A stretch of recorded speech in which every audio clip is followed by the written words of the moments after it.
नहीं, निश्चित रूप से देखिए, सीमांचल के क्षेत्रों में 122 सीटों पे 122 विधानसभा सीटों पे कल मतदान होने वाले हैं। लेकिन मॉर्निंग शोज द डे, सुबह में जिस प्रकार का सूर्योदय होता है दिन वैसा ही होता है।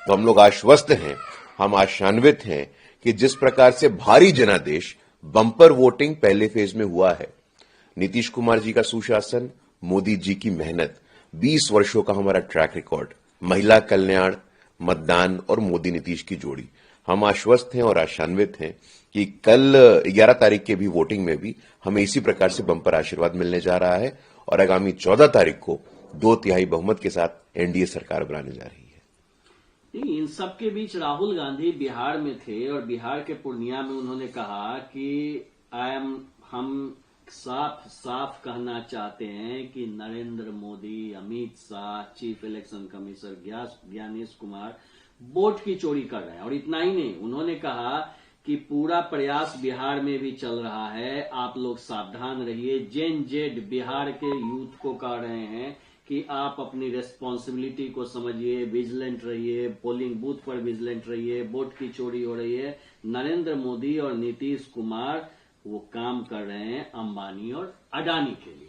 गंभीर आरोप चुनाव से ठीक सेकंड नहीं, आप कह रहे हैं कि जेनजी को रिस्पॉन्सिबिलिटी के प्रति सजग रहना चाहिए। क्या आप कांग्रेस पार्टी मुख्य विपक्षी दल के नेता होने के नाते आप सजग हैं क्या? बिहार में चुनाव हो रहा है, आप कहां हैं? कोलंबिया चले गए थे कॉफी फेंटने के लिए, ओल्ड दिल्ली चले गए थे जलेबी बनाने के लिए, मध्य प्रदेश चले गए थे। अरे भाई, कैंपेन का आखिरी दिन है, कैंपेन का आखिरी दिन है और राहुल गांधी जी मध्य प्रदेश में टाइगर सफारी कर रहे हैं। उनको खुद चिंता नहीं है। कॉफी फेंटने से, जलेबी बनाने से, जलेबी छानने से, टाइगर सफारी करने से और जेनजी को रिस्पॉन्सिबिलिटी की याद दिलाते हैं। जब तेलंगाना में आप जीतते हैं चुनाव आयोग ठीक रहता है, कर्नाटक में आप जीतते हैं चुनाव आयोग ठीक रहता है, हिमाचल में आप जीतते हैं चुनाव आयोग ठीक रहता है, और यहां पे अपने पराजय की पटकथा लिखी जा रही है। हार दिख रही है इनको और उसी हार को जस्टिफाई करने के लिए अपने पराक्रम और मेहनत से जो भारतीय जनता पार्टी कार्यकर्ताओं ने पिछले 6 महीनों से मेहनत किया है, उसका नतीजा है। राहुल गांधी जी के वर्कर भी अगर यहां मेहनत करते तो नतीजा कुछ और हो सकता था। लेकिन राहुल गांधी जी को संवेदनशील होने की जरूरत है। चुनाव आयोग संवैधानिक स्वायत्त स्वतंत्र संस्था है, उसके ऊपर ऐसा प्रश्न खड़ा करना ठीक नहीं है। लेकिन गुरु प्रकाश जी, मेरा सीधा सवाल इसलिए है क्योंकि राहुल गांधी आरोप लगा रहे हैं वोट चोरी का, तेजस्वी यादव भी यही बात कह रहे हैं। तेजस्वी यादव कह रहे हैं कि देखिए 3 दिन हो गए, आप इलेक्शन कमीशन ये नहीं बता पाया कि कितने महिलाओं ने वोट डाले, कितने पुरुषों ने वोट डाले। जिस तरह से वीवीपैट का स्लिप कहीं पर बिखरा हुआ है, सीसीटीवी कहीं पे ऑफ कर दिया जा रहा है, जो स्ट्रांग रूम है वहां का। तो ये आरोप एक तरह से लगाया जा रहा है कि चुनाव में गड़बड़ी हो रही है। सिर्फ राहुल गांधी के द्वारा ही नहीं, महागठबंधन के सबसे बड़े जो घटक दल बिहार में, तेजस्वी यादव भी आरोप लगा रहे हैं। आप हमको एक बात बताइए कि पहली फेज की जब वोटिंग हुई तो उसके शाम में तेजस्वी यादव ने वीडियो जारी करके क्या कहा? बम्पर मतदान हुआ है, हम लोग ऐतिहासिक जीत की ओर अग्रसर हैं। तो अगर ऐसा ही आपको लगता है कि चुनाव आयोग कॉम्प्रोमाइज्ड है, वोटिंग कॉम्प्रोमाइज तरीके से हुई है, तो आप इतने आश्वस्त कैसे हो सकते हैं भाई?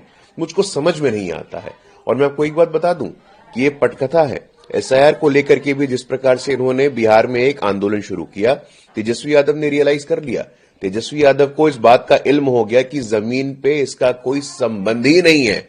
अब देखिए, फट से तेजस्वी यादव अपने आप को अलग कर लिए और यहां राहुल गांधी जी को कहा कि भैया आप बिहार मत आइए, बिहार हम लोग संभाल लेंगे।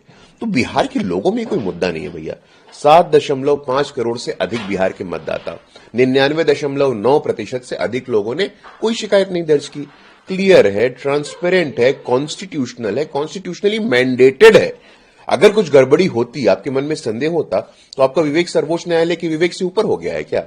या तो आप कह दीजिए, वॉट एवर आई से it is the law, the law of the land is the constitution, the law of the land is the rule of law and you can not be above the law. मानना पड़ेगा आपको। गृह मंत्री जी ने कल अरवल में कहा, शायद आप भी वहां पर थे, कि किस तरह से जो पिछले दिनों राहुल बाबा जो आए थे यहाँ यात्रा की, तो घुसपैठिया यात्रा था, घुसपैठिया बचाओ यात्रा था। भाई हर जगह तो यही हो रहा है ना। देखिए, आपको एक स्ट्रेटजी समझना चाहिए। घुसपैठिया, तुष्टीकरण। इमरान प्रतापगढ़ी कांग्रेस पार्टी के राज्यसभा सांसद हैं, वरिष्ठ नेताओं में आते हैं। कल उसी क्षेत्र में इमरान प्रतापगढ़ी का यह कहना, ऑन रिकॉर्ड कहना, कि मुसलमान समाज का डिप्टी सीएम होगा, हम लोग तो शुरू से कह रहे हैं।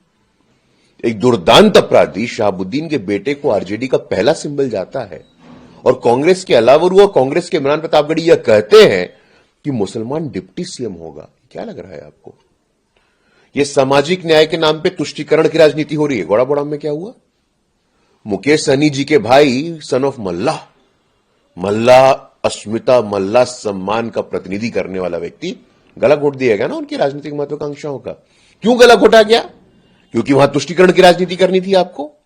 क्रमबद्ध तरीके से मैं बताने को तैयार हूं आपको कि बिहार में भी वो कर्नाटक का मॉडल लागू होने जा रहा है कि तुष्टीकरण के नाम पे दलित, ओबीसी, एसटी इन सबका आरक्षण हटा करके मुस्लिमों को देने की योजना बनाई जा रही है। आप कहिए एक दलित डिप्टी सीएम होगा, आप कहिए एक पिछड़ा डिप्टी सीएम होगा, नहीं कह सकते हैं ना आप। ये क्रमबद्ध तरीके से योजना है। शरद यादव के बेटे को टिकट काट करके एक दुर्दांत अपराधी शहाबुद्दीन के बेटे को टिकट देना, इमरान प्रतापगढ़ी का बयान आना और अलावरू का बयान आना कि मुसलमान डिप्टी सीएम होगा, आरक्षण छीन करके सामाजिक न्याय का ढकोसला दिखा करके तुष्टीकरण की राजनीति और कोई राजनीति नहीं है ये।